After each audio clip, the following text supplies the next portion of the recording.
Imagine a man who, on the outside, seemed so charming, so polite, and so trustworthy. He was the kind of person who could walk into a room and instantly put people at ease. Women found him attractive. He was well-spoken, well-educated, and even volunteered at a crisis hotline. But behind that charming smile hid something chilling, something no one could have imagined. This is the story of Theodore Robert Bundy, one of the most notorious serial killers in American history. Early life and background. Ted Bundy was born on November 24, 1946, in Burlington, Vermont. He came into the world during a time of great change in America.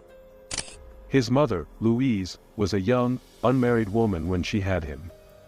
To protect her reputation, she moved back to her parents' home.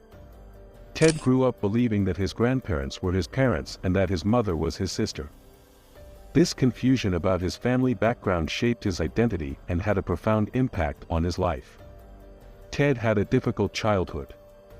His family moved to Tacoma, Washington, when he was a child, and they faced many struggles. Although his family was loving, Ted often felt like an outsider. He was shy and introverted, struggling to make friends. These early experiences of feeling abandoned and isolated might have contributed to his later behaviors. Childhood and early signs of disturbance. As a young boy, Bundy displayed signs of troubling behavior. He was fascinated by violence and cruelty. He would often hurt small animals and found excitement in things that others would consider disturbing. While many children play with toys or engage in innocent games, Ted's interests leaned toward manipulation and control. His early experiences with rejection and confusion about his identity may have fueled his later need to dominate others. In school, he was often bullied, which further deepened his feelings of insecurity.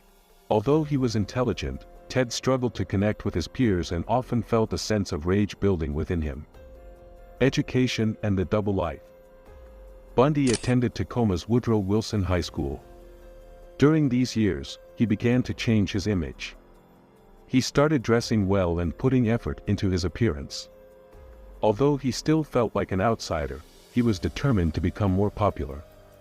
He became involved in various school activities and even ran for class office, but he often felt lonely despite his efforts to fit in.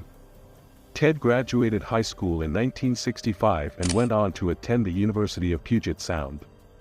His early college years were marked by a mix of academic success and personal struggles.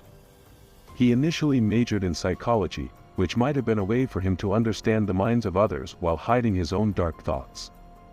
College and his first love. In 1967, Bundy transferred to the University of Washington, where he met a woman named Stephanie Brooks. Stephanie was beautiful, sophisticated, and came from a wealthy family. Ted fell deeply in love with her. Their relationship was intense but ultimately ended when Stephanie broke up with him. This rejection devastated Ted and ignited a deep rage within him. He felt abandoned and humiliated. After their breakup, Bundy became obsessed with the idea of proving himself. He began to focus more on his studies and started a new path in life. However, the pain of rejection lingered, and he often fantasized about revenge against women who resembled Stephanie. His emotional turmoil became intertwined with his growing darker impulses. The descent into darkness. As Bundy moved further into adulthood, he struggled to maintain a stable life. He worked various odd jobs, including as a secretary for the Washington State Republican Party. Despite his outward charm, Ted engaged in petty crimes, such as shoplifting and stealing. He also began to exhibit more manipulative behavior, often using his charm to deceive those around him. The years spent in college also marked the beginning of his criminal behavior. Bundy's fantasies turned darker, and he began to plan how he would take control over women's lives. The thrill of manipulation became a driving force for him, leading to a gradual escalation of his actions.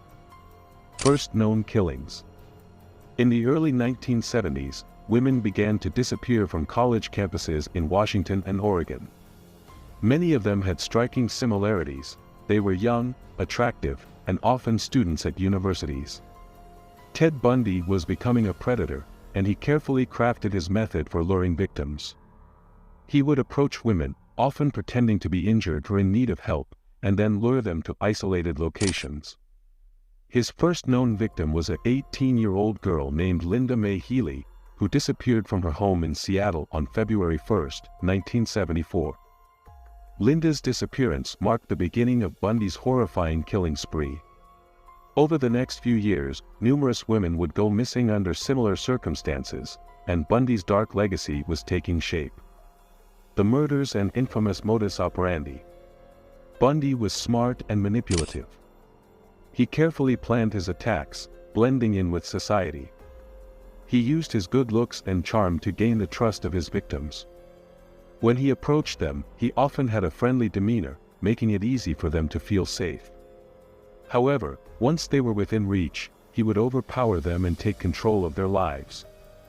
Bundy's ability to charm and manipulate people became his most effective weapon.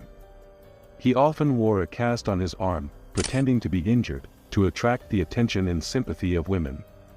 This tactic allowed him to gain their trust and lure them to secluded areas. Once there, he would assault them, sometimes even bringing them back to his home.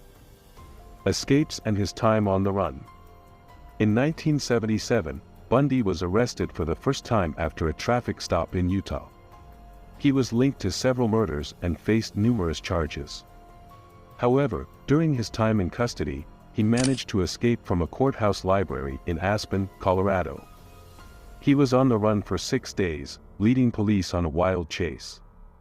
Bundy's ability to evade capture seemed almost incredible. He continued his killing spree in several states, evading law enforcement while maintaining his double life. He often used false identities, changing his appearance and disappearing without a trace.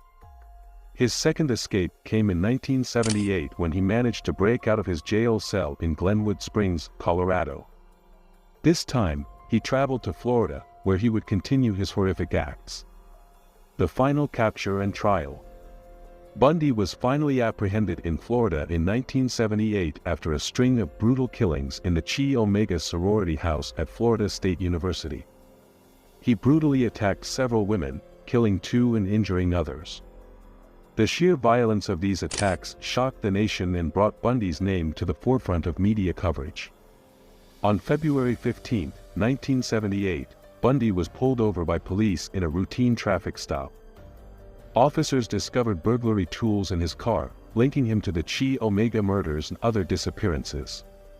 Ted Bundy was taken into custody, marking the beginning of a long and public legal battle.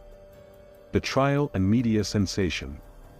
Bundy's trial was one of the first to be nationally televised, drawing massive public attention.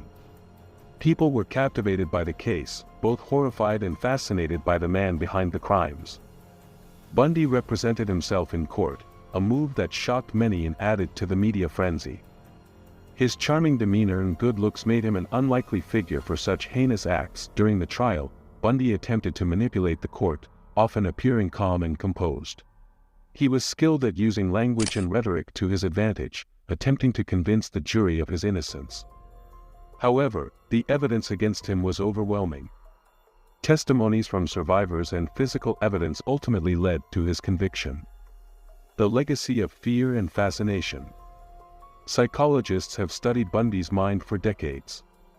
He was described as a textbook psychopath, lacking empathy and remorse. Bundy often spoke about his feelings of rage and desire for control. His actions were methodical, calculated, and chilling. He targeted women who reminded him of his first love, Stephanie, and sought revenge against those who rejected him. Bundy's charm allowed him to manipulate those around him, and he thrived on the power he held over his victims. He seemed to enjoy playing games with law enforcement, often taunting them while maintaining his innocence. His psychological profile has fascinated researchers and the public alike. Execution and final days. After years on death row, Bundy was executed on January 24, 1989, in Florida's electric chair.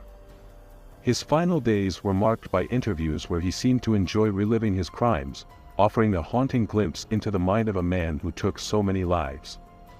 In his final hours, he expressed no remorse for his actions, leaving many to wonder about the true nature of his character.